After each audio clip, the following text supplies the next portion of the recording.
Bismillah wa salatu wa salamu ala rasulillah wa ala alihi wa ashabi ajma'in. Nous commençons donc ce cours par un volet juridique.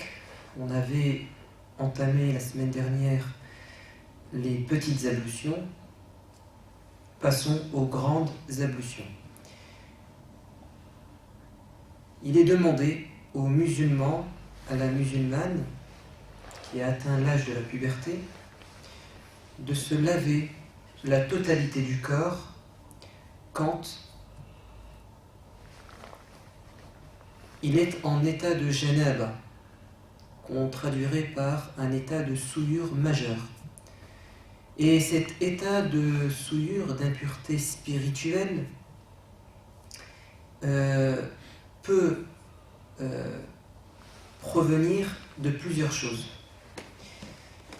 Prenons le cas de la femme, et c'est un cas qui est propre à la femme, quand ses règles, sa période menstruelle se termine, ou quand le sang des couches, donc après l'accouchement, il y a un saignement, un écoulement de sang qui peut varier dans sa durée, ça dépend des femmes, ça peut durer quelques semaines, quelques jours parfois, et ça peut durer parfois plusieurs mois. Quand cet écoulement de sang s'arrête, il est demandé à la femme, pour pouvoir commencer à prier, à jeûner, il lui est demandé de se laver entièrement. Un lavage d'adoration, c'est une douche qu'on prend non pas parce qu'on est sale, non pas parce qu'on veut se rafraîchir, mais tout simplement parce qu'on veut obéir à Dieu et que Dieu nous l'a demandé. Maintenant, une chose qui concerne l'homme autant que la femme, après un rapport conjugal. Et quand on dit un rapport conjugal, on entend par là qu'il y ait pénétration. Pourquoi est-ce qu'on précise qu'il y ait pénétration? Parce que le prophète l'a dit lui-même dans un hadith que rapporte son épouse Aïcha. Lorsque les deux organes génitaux se rencontrent au sens où il y a pénétration, qu'est-ce qui se passe? Il est demandé à l'homme et à la femme de procéder au lavage rituel, al-ghusl. Ça, c'est une chose. La deuxième chose, et c'est quelque chose qui peut être lié au rapport conjugal, mais qui peut parfois survenir en dehors d'un rapport conjugal. L'émission du liquide spermatique chez l'homme et d'un autre liquide chez la femme qui vient après une grande jouissance.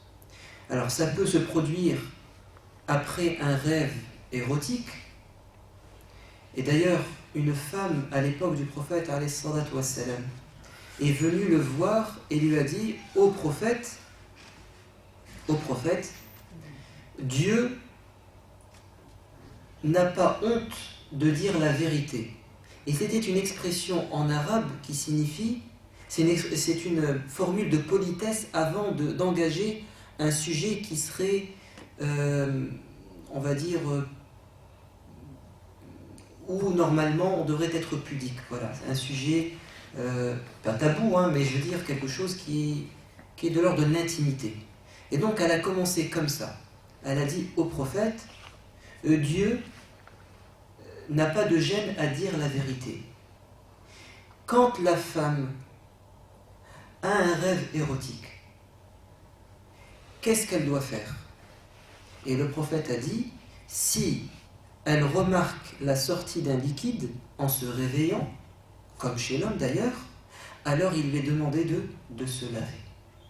Ça veut dire que si l'homme ou la femme a un rêve érotique, mais qu'il n'y a rien, il n'y a pas d'émission de ce liquide, il n'est pas demandé obligatoirement à ces personnes de se laver. Maintenant, une personne qui se réveille et qui n'a plus le souvenir d'avoir fait ce genre de rêve, mais qui découvre que ses vêtements sont souillés par ce liquide, il comprendra que ça s'est passé, mais il n'en a plus souvenir, comme beaucoup de rêves qu'on peut oublier. Donc il lui est quand même demandé de se laver. À partir du moment où il y a cette sortie, cette émission, et que le musulman ou la musulmane la remarque, il leur est demandé pour pouvoir prier ou jeûner, de quoi de faire les grandes ablutions. Je répète donc, il y a l'interruption des règles ou des lochis. Il y a également le rapport conjugal, comme on l'a expliqué. Il y a l'émission du liquide qu'on a précisé. Mais vous avez également, dans le cas d'un décès, quand un musulman, une musulmane décède, on doit leur faire le lavage rituel, al-ghusl. Et c'est exactement le même que celui qu'on fait quand on est vivant. Le lavage rituel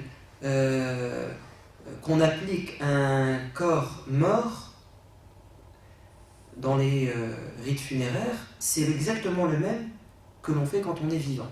Si tu sais te laver quand tu es vivant, alors tu pourras laver un corps mort. C'est le même principe, avec quelques petits détails à préciser, mais c'est le même principe. Maintenant, en quoi consiste ce lavage? Comment on se lave le lavage rituel? Comment on fait? D'abord, vous le savez, il faut l'intention. Parce que l'intention, c'est ce qui fait la différence entre un acte d'adoration et un acte que l'on ferait par habitude ou par besoin. C'est-à-dire que, et je vous donne un cas qui peut se produire, une personne qui aurait l'habitude, en se réveillant le matin, avant de commencer sa journée, de prendre une douche. Et cette personne, comme à son habitude, se réveille et il prend sa douche.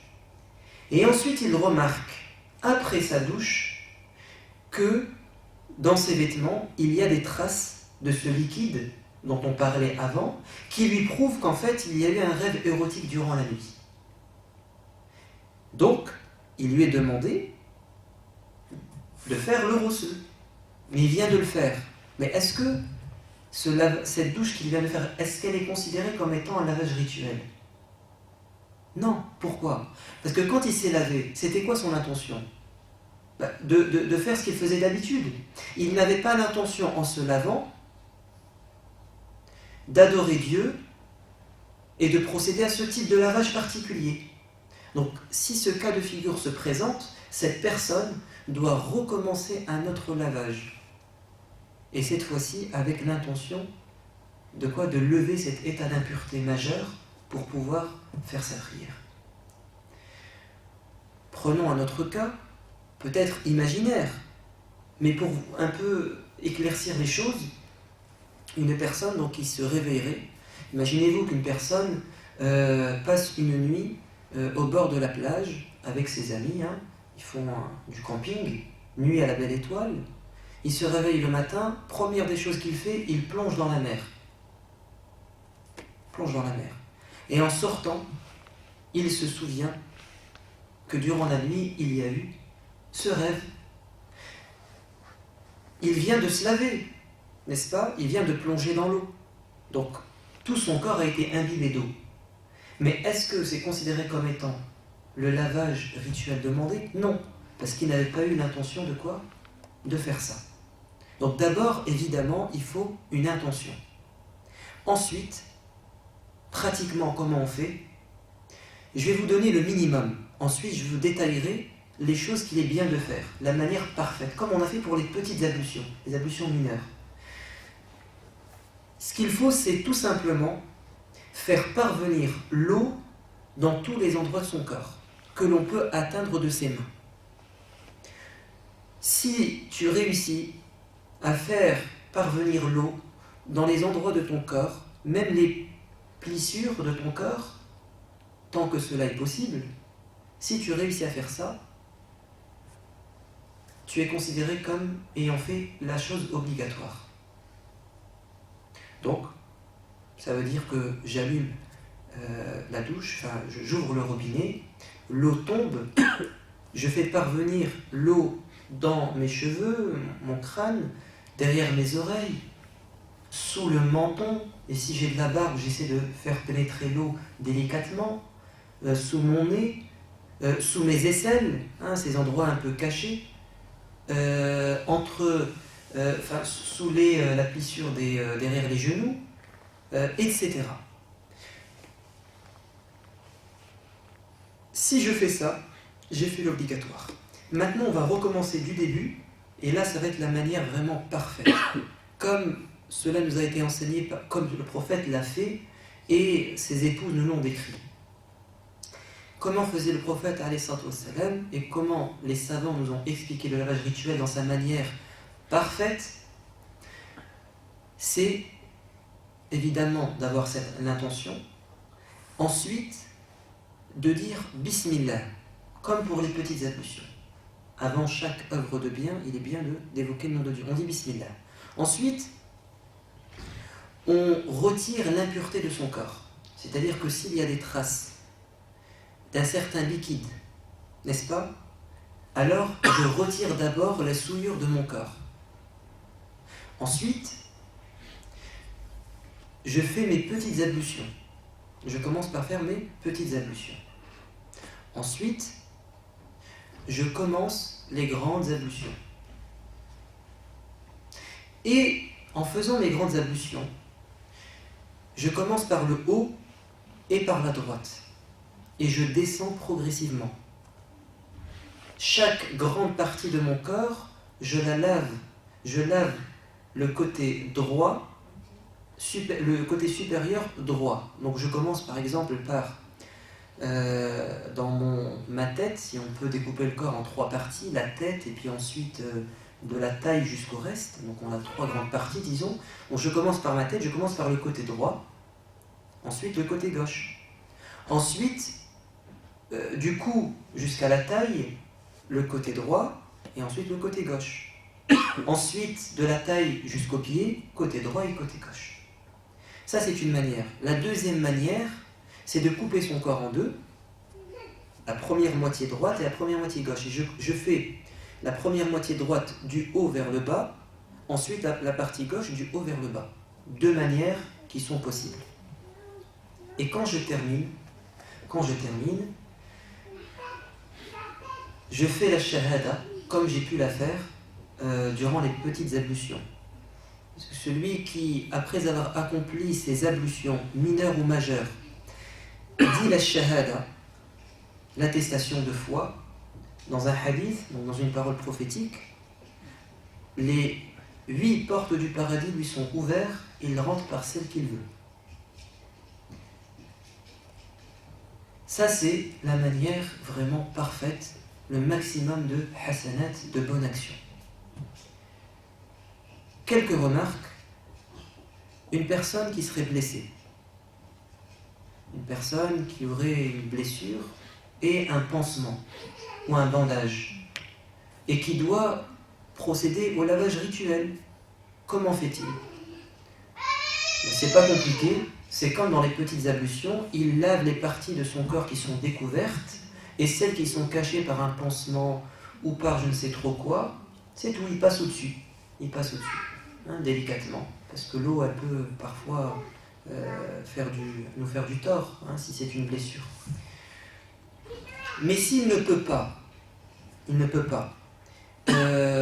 parce qu'il aurait trop de bandages, trop de cicatrices, ou parce que mettre de l'eau sur son corps, ça va le faire tomber malade. Ou bien, par exemple, il s'est fait opérer au niveau de sa tête, par exemple, il a un kyste sébacé au niveau du cuir chevelu, et le médecin lui a dit pendant 1 semaine, l'eau ne doit pas toucher tes cheveux. Et pourtant, il doit se laver. Comment fait-il? Quand ce n'est pas possible, eh bien on fait le tayammum, c'est-à-dire les ablutions sèches. Et c'est la même logique avec les petites ablutions. Quand on ne peut pas les accomplir parce qu'on est incapable ou parce que l'eau va avoir un impact négatif sur notre santé, alors on fait le tayammum. Et le tayammum, les ablutions sèches, on en parlera la prochaine fois. La femme qui a des longs cheveux,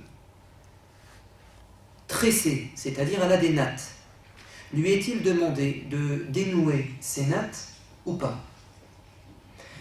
Abdullah ibn Omar, le fils de Omar ibn Khattab, avait comme avis que la femme doit dénouer ses cheveux quand elle procède au lavage rituel. On a rapporté cet avis juridique à la mère des croyants, l'épouse du prophète, Aïcha, après qu'il soit décédé. Et on lui a dit, voilà ce que dit Abdullah ibn Omar. Aïcha a dit, tant qu'il y est, qu'il demande aux femmes de se raser les cheveux. Elle a eu cette expression, elle s'est emportée en disant, mais qu'est-ce qu'il raconte? Tant qu'il y est, alors qu'il leur dise de se raser les cheveux. Et ensuite elle a dit, je témoigne que je me suis lavé aux côtés du prophète, dans une même bassine, car ils étaient en état d'impureté majeure tous les deux. On s'est lavé dans la même bassine. Et je me suis lavé donc en sa présence, il me voyait, et j'avais mes cheveux tressés. Et le prophète ne m'a rien dit. Donc le prophète a approuvé ce qu'a fait Aïcha. Donc, la femme n'a pas l'obligation de dénouer ses cheveux quand elle procède au lavage rituel. Elle peut laisser ses cheveux tressés. Le tout, c'est de faire parvenir l'eau à quoi? Comme elle le peut, à son crâne et puis la surface des cheveux. Ammar ibn Yasir, qui est un compagnon illustre, connu, puisque la première femme martyre, c'est sa mère, Soumaïa. Soumaïa, elle a été sauvagement persécutée, d'ailleurs toute la famille, mais elle tout particulièrement, elle a été tuée sous les yeux de son mari et de son fils, Ammar, et c'était la première femme martyre dans l'islam. Donc son fils Ammar, qui a survécu, bien qu'il fût torturé lui aussi, mais il a survécu, le prophète l'a envoyé en mission. Et il raconte son histoire et il dit, en cours de route, après m'être réveillé de mon sommeil, alors que ce soit le sommeil de la nuit ou une sieste, peu importe, il s'est réveillé et il était en état d'impureté majeure. Et il n'avait pas d'eau. Un endroit désertique, et puis il n'a plus d'eau avec lui, donc il n'a pas d'eau. Et il doit faire la prière. Donc, il doit faire ses ablutions majeures. Parce que là, il est en état d'impureté majeure, donc il faut se doucher. Mais il n'a pas d'eau. Quand on n'a pas d'eau, on fait le tayammum, c'est-à-dire les ablutions pulvérales sur la peau, sèche, les ablutions sèches, avec de la terre, un caillou. Le prophète leur a enseigné comment faire le tayammum quand on n'a pas d'eau pour les petites ablutions. Mais jamais le prophète, en tout cas lui n'a pas entendu le prophète, leur expliquer comment on fait le tayammum en cas d'impureté majeure. Pas mineure, majeure, quand on doit se doucher. Comment faire le tayammum? Alors, comme il doit faire le tayammum pour pouvoir prier, et que l'heure va passer, il est obligé de prendre une décision. Il est obligé. Et il commence à réfléchir. Et regardez comment il va procéder. Il va faire ce qu'on appelle une analogie. Il réfléchit, il dit, quand je dois faire mes petites ablutions, le tayammum, comment on le fait? On touche la terre ou la pierre de ses mains, on frotte ses mains et son visage. Qu'est-ce qu'il a dit? Il a dit, ça c'est le tayammum qui remplace les petites ablutions. Maintenant les grandes ablutions, on doit laver tout le corps, pas une partie du corps. Juste une partie des membres, c'est les petites ablutions. Mais les grandes ablutions, c'est tout le corps. Donc regardez comment il a fait. Il a dit, donc logiquement, Si je fais juste mes mains et mon visage dans le tayammum qui remplace les petites ablutions, dans les grandes ablutions, le tayammum il doit être différent. Qu'est-ce qu'il a fait? Il a retiré ses vêtements, il a commencé à se rouler dans la terre. C'est-à-dire en fait, pour lui maintenant, la logique lui fait dire que la terre doit pénétrer tout mon corps. Et il dit, je me suis roulé comme une bête dans la terre. Le tayammum, selon lui, des grandes ablutions. Et quand il revient chez le prophète, alayhi salatu wassalam, il lui raconte l'histoire, et le prophète lui dit, mais non, Ammar, il te suffisait de toucher de tes mains la terre, de les frotter et de frotter ton visage. C'est-à-dire que le tayammum, c'est le même pour remplacer les petites ablutions autant que les grandes. C'est pareil. C'est pareil. Et remarquez que le prophète alayhi salatu wassalam n'a pas dit à Ammar, ça va pas, qu'est-ce qui t'a pris? Qu'est-ce qui t'a pris de prendre une décision religieuse en mon absence? Et là, les savants disent que le prophète, il a approuvé son attitude, c'est-à-dire que quand on est dans une situation complexe et qu'on n'a pas forcément quelqu'un à nos côtés pour nous dire ce qu'il faut faire, tu ne dois pas rester les bras croisés. Il faut que tu fasses marcher ton intelligence. Maintenant, tu peux te tromper, mais tu as un devoir de moyen. Tu ne restes pas les bras croisés. Je ne sais pas, je ne fais rien. Non, réfléchis selon les connaissances que tu as. Maintenant, tu peux te tromper, certes, mais ce n'est pas grave, parce que tu ne savais pas. Mais il ne faut pas rester les bras croisés. Il faut faire marcher sa raison. Quand on n'a personne à nos côtés, quelqu'un de science pour nous guider. Mais après, il faut demander, après coup, si on rencontre cette personne, ou qu'on a la chance d'ouvrir un livre, là on vérifie. Mais ne pas rester sans rien. On va s'arrêter là pour cette partie un peu technique, mais qui est importante, vous le savez, parce que ça concerne la prière, les conditions de la prière, donc il faut en parler. On va passer maintenant à ce qui concerne la spiritualité.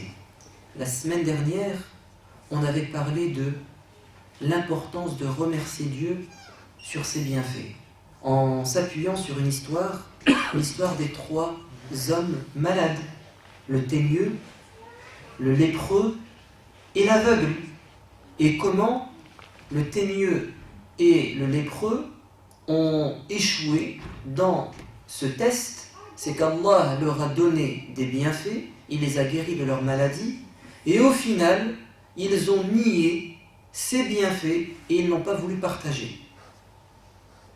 Donc on a parlé de quoi? De l'importance de remercier Dieu sur ses bienfaits. Parlons maintenant d'une autre épreuve qui est aussi difficile, c'est la patience. Patienter quand il y a un malheur. On est éprouvé, comme on l'a dit la semaine dernière, par 2 choses. Par des bienfaits, Allah il nous donne des choses qui nous rendent heureux, et l'objectif c'est de remercier et de partager. Et Allah il t'éprouve en te privant.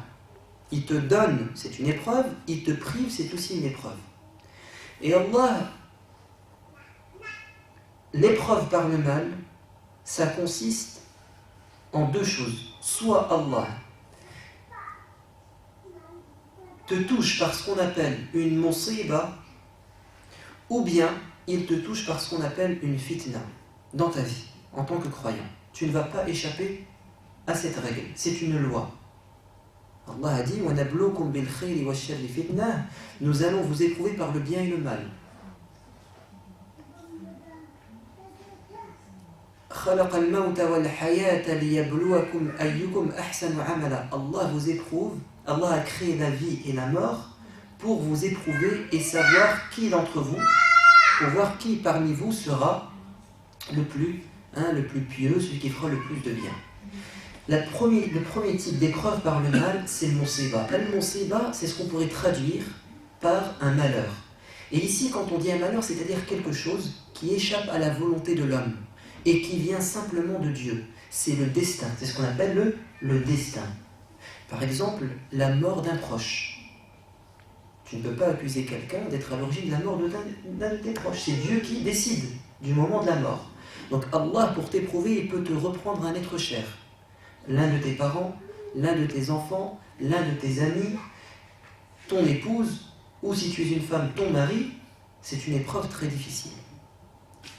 Ou bien, Allah t'éprouve en te privant, par exemple, de la richesse. Allah décide que tu restes pauvre toute ta vie. Ou bien, Allah te prive du mariage. Tu resteras célibataire toute ta vie. Ou en tout cas, très tardivement. Allah te prive de la réussite dans un projet. Tu fais tout pour que ce projet réussisse et il y a des choses qui te dépassent qui font que, bien que tu aies fait tes efforts, Allah ne veut pas que tu réussisses. Il y a eu un feu, ta maison a brûlé, il y a eu une crise, tu perds tout ton argent, etc. Ou alors Allah peut te priver aussi de la progéniture. La stérilité, c'est une épreuve, oui. Ce genre d'épreuves qui viennent de Dieu, qui ne viennent pas des hommes, qui viennent de Dieu, c'est un bien pour toi. Parce que tu ne peux pas accuser Dieu de décider pour toi le mal. Allah, quand il décide quelque chose dans ta vie, pour toi, c'est forcément un bien. Tout dépend de comment tu prends les choses. Tout dépend comment tu prends les choses. C'est relatif. Pour toi, ça peut être un mal, mais vu autrement, ça peut être un bien. Allah, il le dit clairement. وَعَسَى أَن تَكْرَهُوا شَيْئًا وَهُوَ خَيْرٌ لَكُمْ وَعَسَى أَن تُحِبُّوا شَيْئًا وَهُوَ شَرٌ لَكُمْ. Il se peut que vous détestiez quelque chose alors que c'est un bien pour vous. Il se peut que vous aimiez quelque chose et c'est un mal pour vous.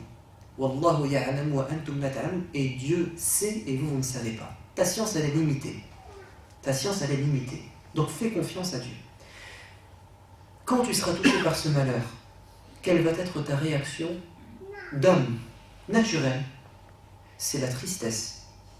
Quand on est touché par ce type de malheur, on est forcément triste. Et si tu es triste, c'est normal, parce que tu es un être humain.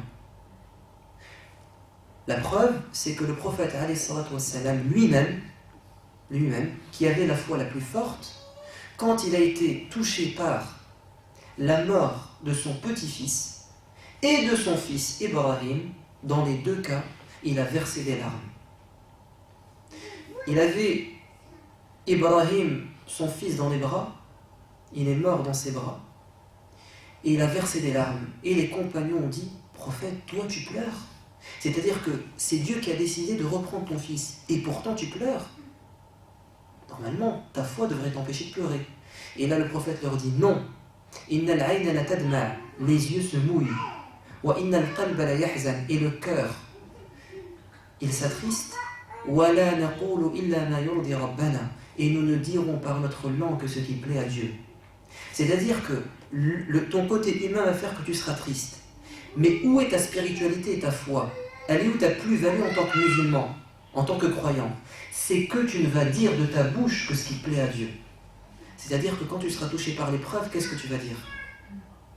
Qu'est-ce que dit le croyant quand il est touché par l'épreuve? Inna lillahi wa inna ilayhi raji'un. Allah il dit dans Surat Al-Baqarah, la vache, وَلَنَبْلُوَنَّكُمْ بِشَيْءٍ مِنَ الْخَوْفِ وَالْجُوعِ وَنَقْصٍ مِنَ الْأَمْوَالِ وَالْأَنْفُسِ وَالثَّمَرَاتِ وَبَشِّرِ الصَّابِرِينَ. Allah il nous donne une vérité. C'est comme ça que se passera ta vie. Allah va t'éprouver par al-khawf, la peur de l'avenir, la peur de l'échec, la peur de l'avenir de tes enfants, de leur éducation, la peur qu'un malheur te touche, qu'une maladie t'arrive, la peur. Et une baisse, une diminution dans tes biens. Allah il va te retirer, il va faire que... Et regardez après ce que dit Dieu. Et annonce la bonne nouvelle aux patients. Qui sont-ils? Ceux qui, lorsqu'un malheur les touche, une musiba les touche, qu'est-ce qu'ils disent? الذين إذا أصابتهم مصيبة قالوا إنا لله وإنا إليه راجعون. Ya Allah, c'est à toi que nous appartenons. Tu fais ce que tu veux de nous. Et c'est vers toi que nous allons retourner. Oulaïka عليهم صلوات من ربهم ورحمة وأولئك هم المتقون. Ceux-là, ces gens qui auront ce comportement durant l'épreuve, ce sont eux qu'Allah va couvrir de sa miséricorde et ce sont eux les gens pieux. Donc, tu seras attristé par le malheur, c'est normal, mais ton comportement en tant que croyant, c'est qu'avec ta langue, tu ne dises que ce qui plaît à Dieu et tu dises que des bonnes paroles. C'est ça. Elle est là ta patience. Qu'est-ce qui peut t'aider dans ce genre d'épreuve? C'est que tu saches que quand Dieu te touche par un malheur, c'est qu'il t'aime. Eh oui. Alors qu'on pourrait penser l'inverse. Plus tu souffres et plus Dieu te déteste. C'est faux. Si ce n'est pas un péché, parce que effectivement, si tu as commis un péché et Dieu te punit, là d'accord, pleure sur ton sort, regrette, repens-toi. Mais si tu n'as rien fait de mal, tu n'as pas fait de péché, et qu'Allah t'éprouve, c'est qu'il te veut du bien et qu'il t'aime. Le prophète nous dit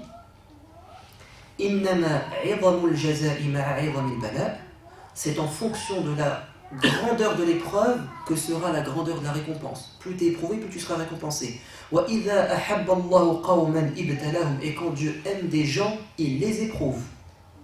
Et dans un autre hadith, ceux qui ont été les plus éprouvés, ce sont les prophètes, et ensuite ceux qui leur ressemblent. Parce que si l'épreuve c'était un signe de colère de la part de Dieu, ou si l'épreuve ça voudrait dire que tu es loin de Dieu, les prophètes n'auraient jamais été éprouvés, puisqu'ils étaient les plus aimés de Dieu. Or c'est l'inverse. Puisque Dieu les aimait les plus, il les a les plus éprouvés. Étudiez la vie du prophète, vous allez voir. Malheur sur malheur. Épreuve sur épreuve. Ensuite, Allah, il veut te retirer tes péchés.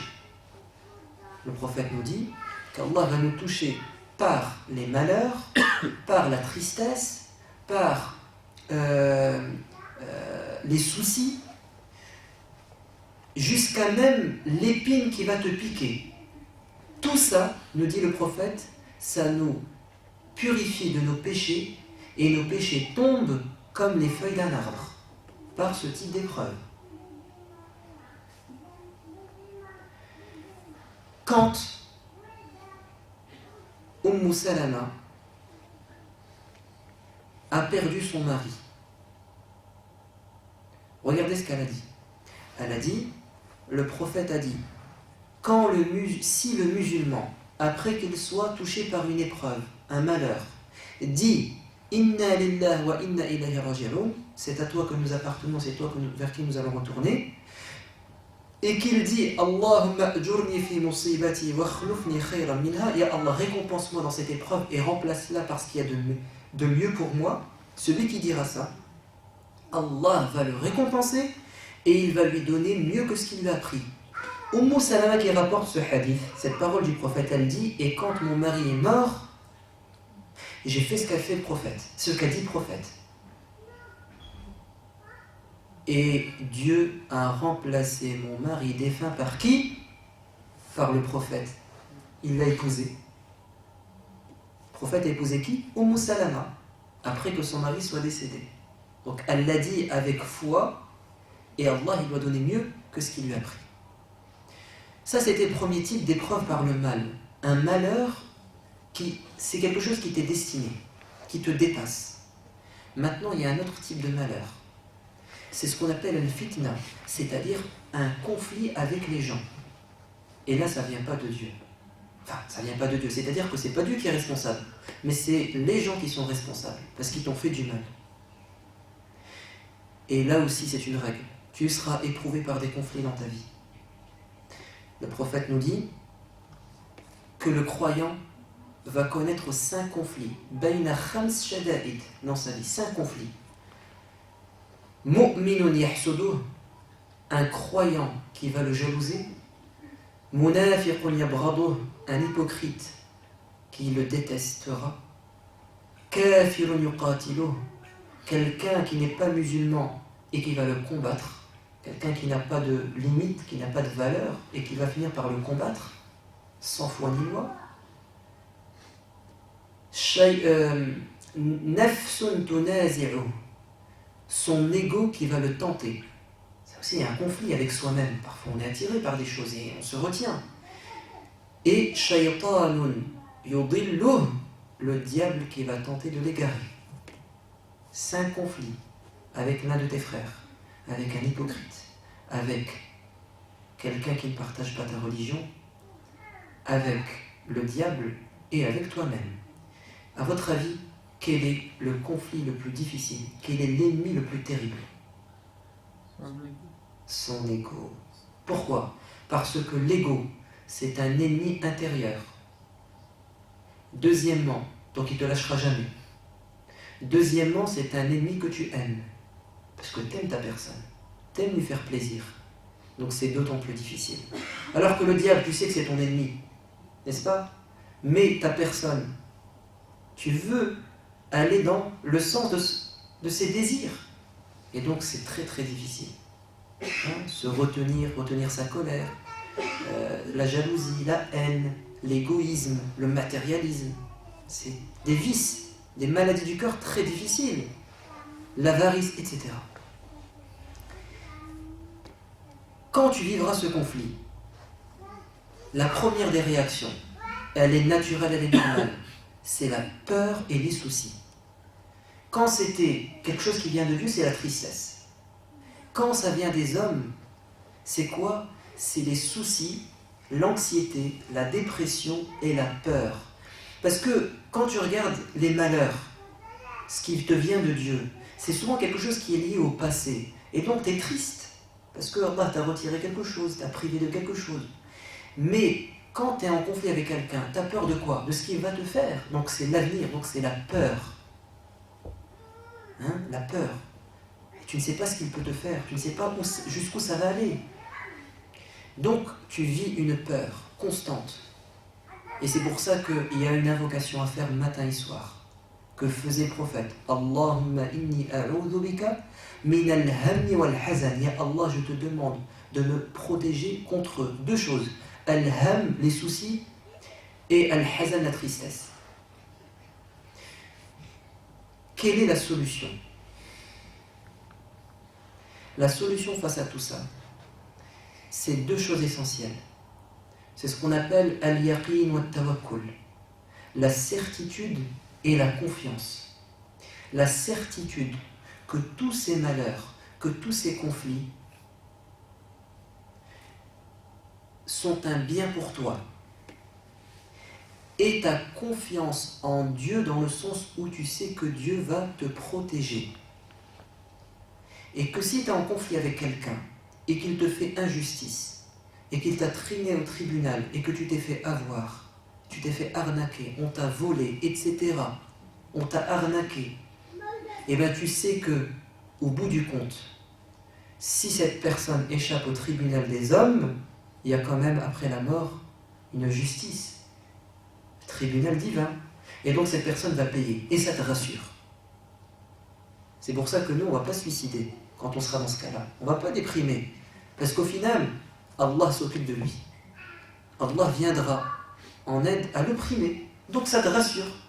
Deuxièmement, la certitude que cette personne ne peut rien contre toi si Dieu te protège. Et là aussi, tu te sens fort. C'est pour ça que quand le prophète avait derrière lui, sur sa monture, un enfant, Abdullah ibn Abbas, il lui a dit: ô fiston, retiens bien ces paroles. Inni u'allimuka kalimat, je vais t'enseigner des paroles lourdes, retiens-les, et puis transmets-les. Et c'est ce qu'il va faire. À la fin de ce qu'il lui a dit, écoutez bien, et si le monde entier, si tout le monde s'entendait comploter contre toi pour te faire du mal, aucun mal ne pourra t'arriver si Dieu ne l'a pas décidé.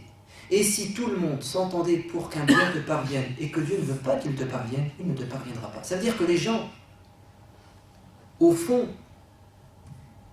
ils ne peuvent rien contre toi si Dieu est à tes côtés. Donc ça aussi, c'est rassurant. Et ça donne de la force. Et la réussite de l'épreuve, que ce soit par la musiba ou par la fitna, le malheur ou le conflit, c'est de patienter. Donc, l'épreuve par le bienfait, l'épreuve par les cadeaux que nous donne Dieu, c'est de remercier, de partager. L'épreuve par les malheurs et les conflits, c'est de patienter, de tenir, et de lui faire confiance, et de réparer l'injustice, et de continuer le chemin, de ne pas se faire arrêter en cours de route, mais de continuer, parce que tu te fais éprouver pour savoir si tu vas tenir, si tu vas patienter. Allah il le dit, pensez-vous que vous allez entrer au paradis avant que je ne sache qui parmi vous sera patient? Le paradis n'est pas gratuit. Le paradis, il est pour qui? Pour ceux qui le méritent. Donc comment tu vas mériter le paradis? Il faut des épreuves. Voilà. Donc c'est le propre de la condition humaine, et encore plus vrai quand l'humain est incroyant. Encore plus vrai. Ajaban li amril mu'min, dit le prophète. Je suis étonné du comportement du croyant, de son attitude. Quand un bien le touche, il remercie, et c'est un bien pour lui. Quand un malheur le touche, il patiente, et c'est un bien pour lui. Et cela n'est accordé qu'aux croyants. Ça, c'est... Il n'y a que le croyant qui peut se comporter comme ça. Parce que il a compris ce qu'on vient de dire. Voilà. Je clôture par cette histoire. Elle est très très belle.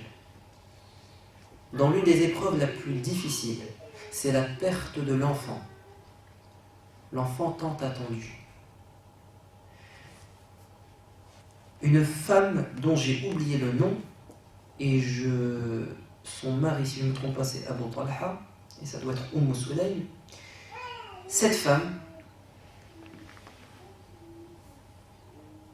a été touchée par un malheur, elle a été éprouvée par un malheur. C'est que son fils, son bébé, est mort durant la journée.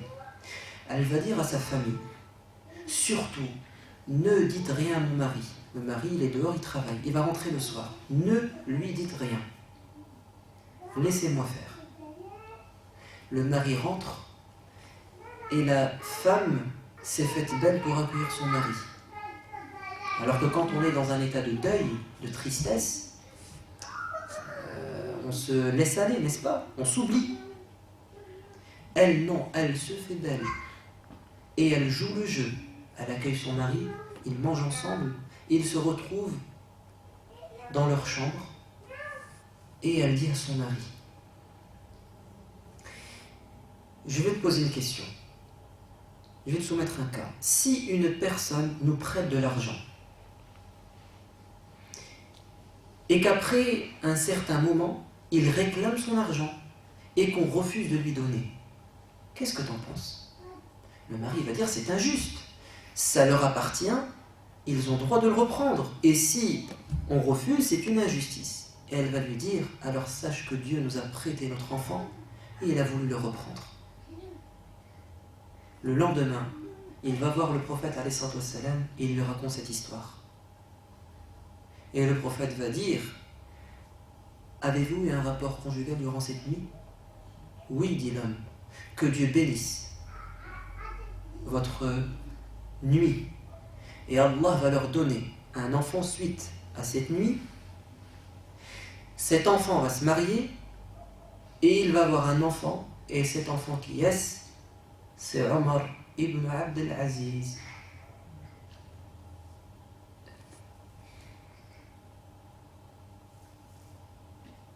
Non, je dois confondre avec une autre histoire. Bref, en tout cas, il y a un truc comme ça. C'est que dans la descendance de cet homme et cette femme, il va y avoir un homme pieux très connu. Je ne pense pas que c'est Omar ibn Abdel Aziz. Mais en tout cas, dans leur descendance, parce que le prophète, il a fait une invocation, que Dieu bénisse votre nuit, et dans leur descendance, leur progéniture, il va y avoir un homme extraordinaire. Passons maintenant au troisième thème, très important. Comment nous comporter avec ceux qui sont différents de nous? On a dit, la personne peut être différente de nous dans la religion. Donc comment nous comporter avec ceux qui ne sont pas musulmans? Mais parfois, la personne peut être différente sur un autre plan, pas forcément ta religion. Sur ses choix. Et le terme choix n'est pas bon. Vous allez comprendre. Vous pouvez rencontrer dans votre vie une personne qui n'est pas comme vous. Qui n'est pas comme vous. par exemple, qui est homosexuel, n'est-ce pas? Comment vous comportez? Vous, en tant que musulman, vous considérez, d'après votre religion, que l'homosexualité est un péché, n'est-ce pas? Dieu nous l'a interdit. Et la pratiquer, c'est encourir la colère de Dieu et peut-être la punition. Mais vous avez à vos côtés, dans votre entourage, une personne homosexuelle. Comment vous comportez? La majorité des musulmans, vous savez comment ils se comportent? Ils condamnent, ils rejettent, ils humilient. Alors, vous avez ce comportement. Comparons ce comportement au comportement des prophètes. Et écoutez bien ce que je vais vous dire. Le prophète, alayhi salatu wassalam, dans un hadith authentique, rapporté par le Bukhari, il nous est rapporté qu'on lui apporta un homme qu'on surnommait Himar, l'âne. C'était son surnom. Et il faisait rire le prophète. C'était un homme qu'on surnommait l'âne, c'était sûrement un sobriquet pour plaisanter avec. Et cet homme faisait rire le prophète. Et on apporta cet homme au prophète car on l'a pris en flagrant délit de consommation du vin. Et c'est un homme, un compagnon. Il a consommé du vin. Le vin qui est interdit en islam. Le prophète dit au compagnon, corrigez-nous. Le problème, c'est que cet homme, c'est pas la première fois qu'il est pris en flagrant délit. C'est un récidiviste. C'est pas une fois, deux fois, ni trois fois, on l'a ramené plusieurs fois. C'est-à-dire qu'il a été corrigé, il a reçu une leçon et il recommence. Alors, l'un de ceux qui étaient présents, regardez ce qu'il va dire à cet homme. Il va lui dire « Akhzak Allah, que Dieu t'avilisse, que Dieu te maudisse. Ça fait combien de fois qu'on te ramène? Tu ne veux pas comprendre? Que Dieu te maudisse. » C'est-à-dire qu'il l'a condamné à quoi? À ce qu'il soit perdu. Que Dieu sait tout t'écarte de sa miséricorde, tu ne la mérites pas. Ça, c'est la réaction du compagnon. Qu'est-ce que va répondre le prophète? Regardez le comportement du prophète, plein de miséricorde. Devant un homme qui a succombé à une tentation, l'alcoolisme. Touché par l'alcoolisme, il consomme le vin. Il dit, ne dites pas cela, n'aidez pas le diable contre votre frère. En disant cela, vous ne l'aidez pas, vous l'enfoncez. Et vous êtes en train de quoi? De donner une perche au diable. Comme ça, il l'écarte encore plus. Il n'aura plus de chance de revenir. Et après, il leur dit, et c'est ça qui est fou et extraordinaire, il dit, et je jure par Dieu, qu'il aime Dieu et son prophète. Cet homme que vous déconsidérez, que vous avez condamné, je jure que son cœur, il aime Dieu et son prophète. Est-ce possible que tu commettes un grand péché et en même temps tu aimes Dieu et ton prophète? Oui, le prophète l'a dit. Et c'est un cas concret. Parce qu'il y a deux types de péchés. Tu peux dans le péché te comporter de deux manières.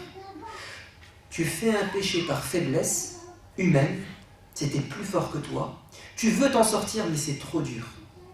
Je veux arrêter la cigarette, mais j'y arrive pas. Je veux quitter ma copine, mais j'y arrive pas, je l'aime trop. C'est vrai. Et un deuxième cas de figure, quelqu'un qui se vante de son péché. Tu essaies de lui faire la morale, il t'envoie balader. Il te ridiculise même. Il invite même les gens à le suivre. Il s'affiche. Ah, là c'est différent. Tu as deux types de pécheurs. Le pécheur par faiblesse et le pécheur par orgueil et vanité. Et là c'est différent. Le premier, il peut aimer Dieu et son prophète plus que toi. Mais il est éprouvé, le pauvre. On n'a pas dit tout à l'heure que l'épreuve était différente. Allah, il t'éprouve parce qu'il veut. Lui, il est éprouvé par l'alcool. lui il est éprouvé par le sexe, lui il est éprouvé par l'argent, lui il est éprouvé par... etc. etc. À chacun son épreuve. Il aime Dieu et son prophète. Pourtant, l'alcool, ça fait partie de al-kaba'ir, les péchés capitaux.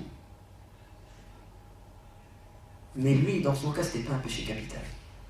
Parce que son état d'esprit et son cœur est encore pur, bien qu'il soit entaché quelque peu par ce péché. Mais il va s'en sortir. Dieu est obligé de sortir de ça. Parce qu'il est faible et Dieu va le renforcer. Prenons le cas d'homosexualité. Hier, pas plus tard qu'hier, je parlais avec un ami musulman qui travaille dans une grande société multinationale dans l'informatique. Il gère les systèmes de sécurité bancaire. Donc il me dit, je suis dans un étage, on est des centaines d'employés. Et puis c'est quelqu'un qui a le contact facile, il parle, il discute, il plaisante, il s'est fait des amis. Et ses amis lui disent, et un jour il dit à ses amis, voilà, je vais me marier. Super. Et donc, on va dire, dans ses copains, c'était l'avant-dernier à être célibataire. Il s'est marié, il n'en reste plus qu'un. Alors, maintenant qu'il s'est marié, maintenant il peut charrier les autres. Donc qu'est-ce qu'il fait? Il pique l'autre. Alors tu te maries quand? Je vais faire des invocations pour que... Je vais prier Dieu pour que tu te maries. Et il insiste, il insiste. Et à un moment donné, cet homme qui n'est pas musulman, qui est son ami, n'est pas musulman, il le prend un jour, ils étaient en train de prendre le café, et il dit à son ami, tu sais, j'ai trouvé. Ah, t'as trouvé, super, bonne nouvelle. Alors, vous mariez quand? Il dit, non, t'as pas compris. Il dit, j'ai trouvé, mais... Et il lui annonce qu'il est homosexuel. Qu'est-ce que fait ce musulman? Il devient blanc, il change de couleur. C'est comme s'il avait devant lui maintenant le diable, selon sa vision des choses. Il m'a même dit qu'il était en face de lui, ils ont des écrans d'ordinateur, un petit et un grand. Il m'a dit, je l'avais en face de moi, j'avais le petit écran d'ordinateur, donc je pouvais le voir. Il m'a dit, depuis ce jour-là, j'ai changé les écrans. J'ai mis le grand devant pour ne plus le voir, à ce point-là. Et puis, il a commencé à lui faire la morale. Et puis, à lui dire, mais c'est une maladie que tu as. Et cet homme, à un moment donné, il en a marre. À chaque fois, il le ridiculise, à chaque fois, il le critique. À un moment donné, il lui dit, écoute, si tu n'arrêtes pas, je vais porter plainte, homophobie. Donc il s'est tué. Donc il me dit ça hier. Et je lui dis, si tu savais, mon frère, tu es loin du comportement des prophètes. Je lui dis, viens, ouvre le Coran. La sourate Hud. 2 anges, sous apparence humaine, sont venus rendre visite à un prophète qui s'appelle Ibrahim. Ibrahim reçoit ces 2 hommes, il ne sait pas que ce sont des anges. C'était un homme très généreux, hospitalier. Il les reçoit, il va égorger son veau. Il sacrifie un veau et leur donne comme nourriture cette belle viande, très précieuse à ses yeux. Il leur donne ce qu'il y a de plus cher. Et quand il pose ce plat, les 2 hommes, les invités, ne touchent pas la nourriture. Et là, Ibrahim, il prend peur. Il prend peur parce que c'est un comportement étrange. Et dit-on qu'à l'époque, ça signifiait que ces gens-là sont ennemis avec toi quand ils refusaient de partager un repas que tu leur proposes.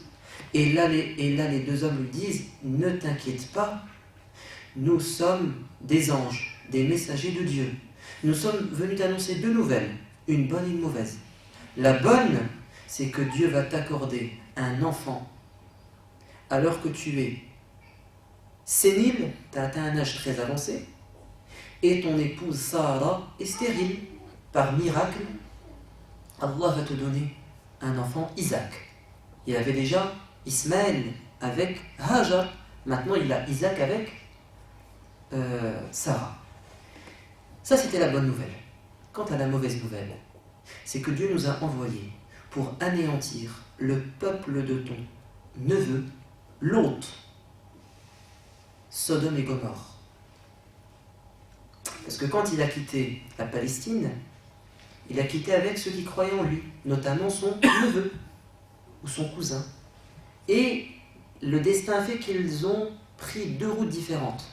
Abraham s'est retrouvé quelque part et l'autre s'est retrouvé dans une cité, Sodome et Gomorrhe, dans un peuple homosexuel. L'autre a essayé de prêcher la bonne parole et il a invité ces gens à changer leur comportement, à faire preuve de moralité, comme l'enseigne sa religion. Mais le peuple a refusé. Alors, les deux anges disent à Abraham, nous avons été envoyés pour punir ce peuple. Est-ce qu'Abraham a fait la fête? Est-ce qu'Abraham leur a servi un deuxième repas? Est-ce qu'Abraham il leur a dit, c'est une très bonne nouvelle, je suis encore plus content que lorsque vous m'avez dit que j'allais avoir un enfant? Quelle était la réaction d'Ibrahim? Écoutez bien. فلما ذهب عن إبراهيم الروع وجاءته البشرى يجادلنا في قوم لوط. Lorsqu'Abraham fut remis de sa peur, on a dit qu'il a eu peur au départ, lorsque la peur est passée, et qu'il eut reçu la bonne nouvelle, la naissance, la future naissance de Isaac, il se mit à plaider devant nous la cause du peuple de Lot.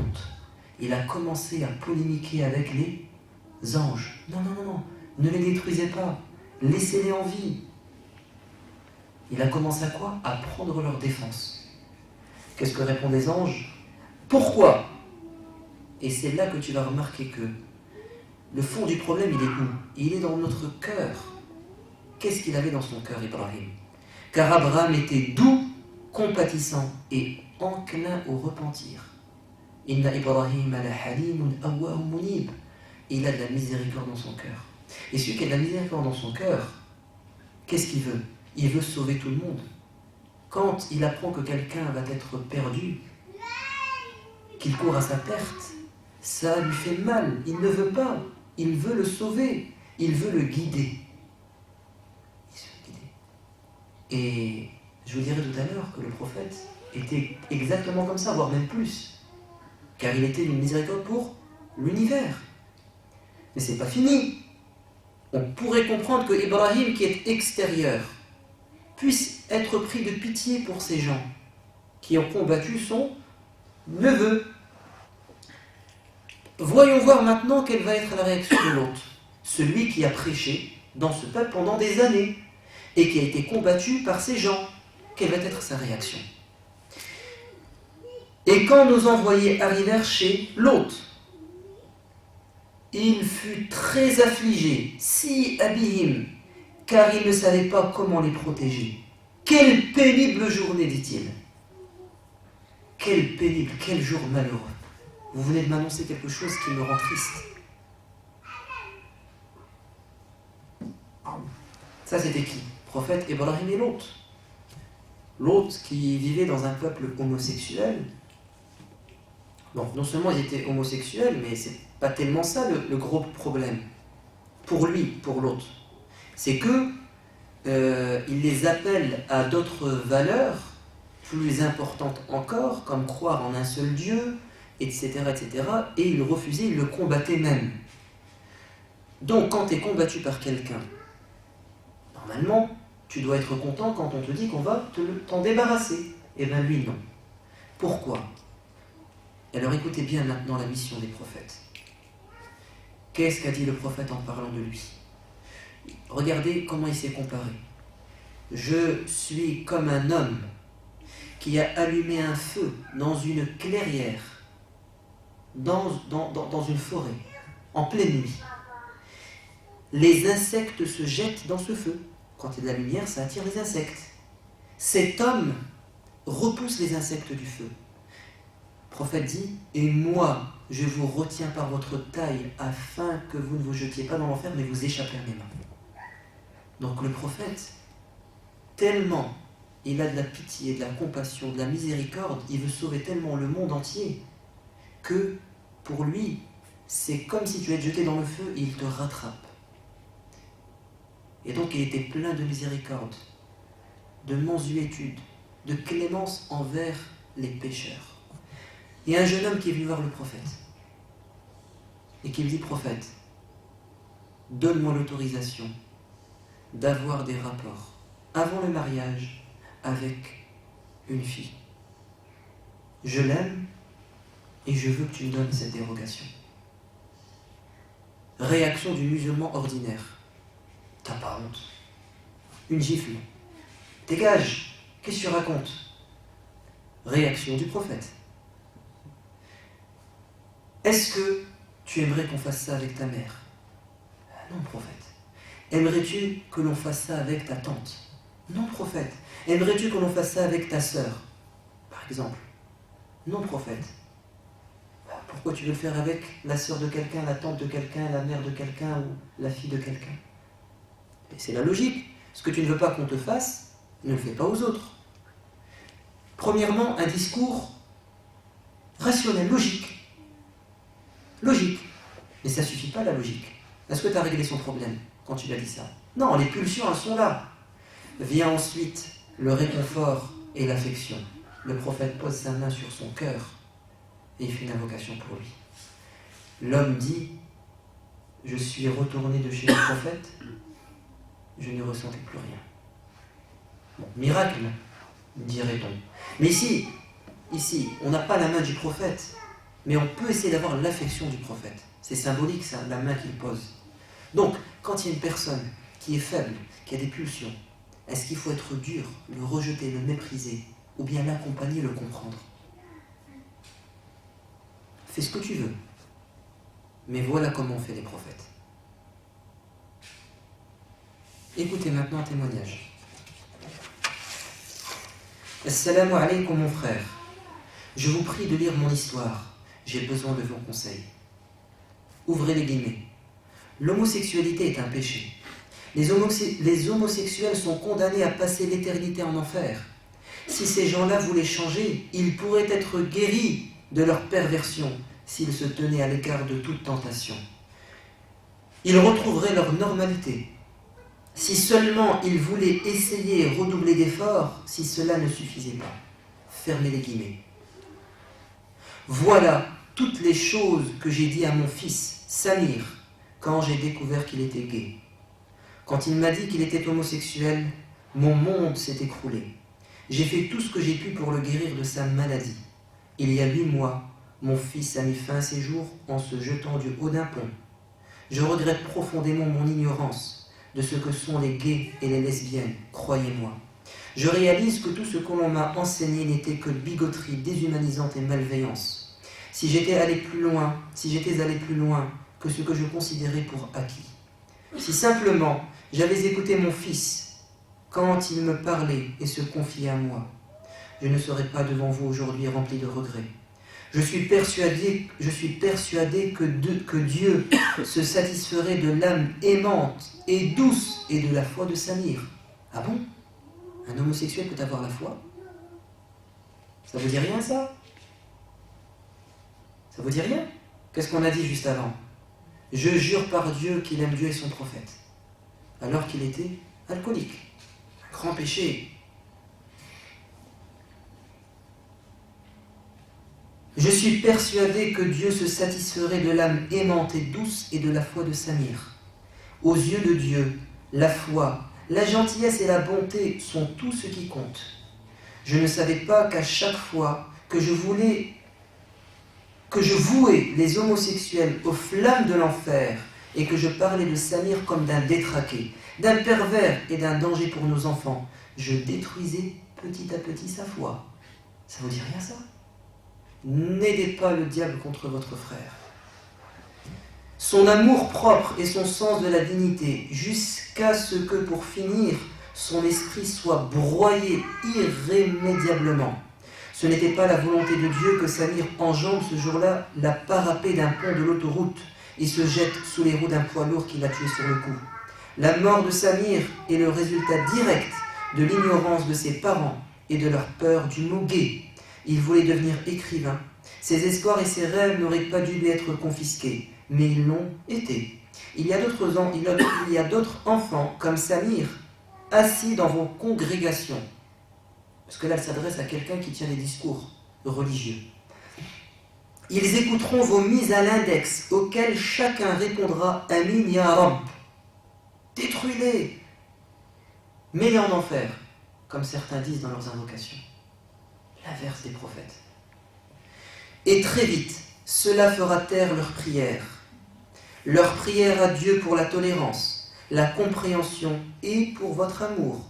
Mais votre haine, votre père et l'ignorance du moquet auront fait taire ces prières. Alors par pitié, avant de condamner, de juger, d'insulter ou de mépriser quelqu'un que ce soit chez vous ou dans votre lieu de culte, réfléchissez.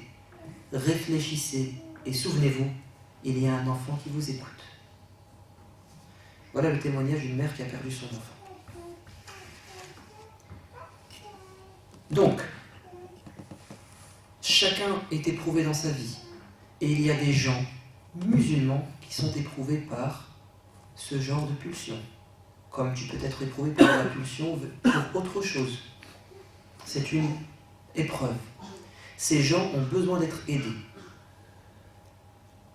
Qui va leur tendre la main, qui va les comprendre, qui va les accompagner? Quelqu'un qui a de la miséricorde dans son cœur. Je parle ici des musulmans.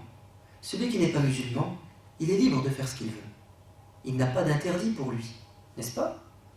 Ici, moi je parle de qui? Des musulmans. Le musulman qui sait que c'est un péché, il va en souffrir.